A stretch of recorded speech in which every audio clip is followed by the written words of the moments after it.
સુરત મહાનગરપાલિકા દ્વારા ઉમરા party plot ખાતે આયોજિત 22મા વાર્ષિક કૃષ્ણકુંજ ફૂડ ફેસ્ટિવલનું ભવ્ય ઉદ્ઘાટન ગતરોજ સાંજે કરવામાં આવ્યું હતું।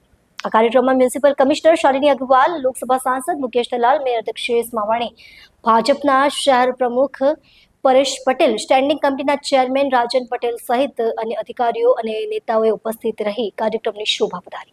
નવરાત્રી દરમિયાન દર વર્ષની જેમ આ વર્ષે પણ ઉમરા પાર્ટી પ્લોટ પર સુરત મહાનગરપાલિકા દ્વારા ફૂડ ફેસ્ટિવલનું આયોજન કરવામાં આવ્યું છે। આ અવસરે સંબોધિત કરતા નેતાઓએ કહ્યું કે આ ફૂડ ફેસ્ટિવલ સુરતવાસીઓ માટે વિવિધ પ્રકારના સ્વાદિષ્ટ અને ગુણવત્તાયુક્ત ખાદ્ય પદાર્થોના આનંદ લેવાનું એક ઉત્તમ અવસર છે। તેમણે શહેરના તમામ નાગરિકોને આ ઉત્સવમાં ભાગ લેવા અને લાભ ઉઠાવવાની વિનંતી કરી હતી। ઉલ્લેખનીય છે કે સુરત મહાનગરપાલિકા દ્વારા આ ફૂડ ફેસ્ટિવલ લગભગ 2 દાયકાથી આયોજિત કરવામાં આવી રહ્યો છે, જે શહેરના પ્રમુખ સાંસ્કૃતિક અને સામાજિક કાર્યક્રમોમાં ગણાય છે।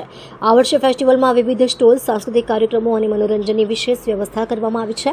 આ કાર્યક્રમમાં મ્યુનિસિપલ કમિશનર શાલિની અગ્રવાલ, લોકસભા સાંસદ મુકેશ દલાલ, મેયર દક્ષેશ માવાણી, ભાજપના શહેર પ્રમુખ Paresh Patel, standing committee chairman Rajan Patel સહિત અન્ય અધિકારીઓ અને નેતાઓએ ઉપસ્થિત રહી કાર્યક્રમની શોભા વધારી।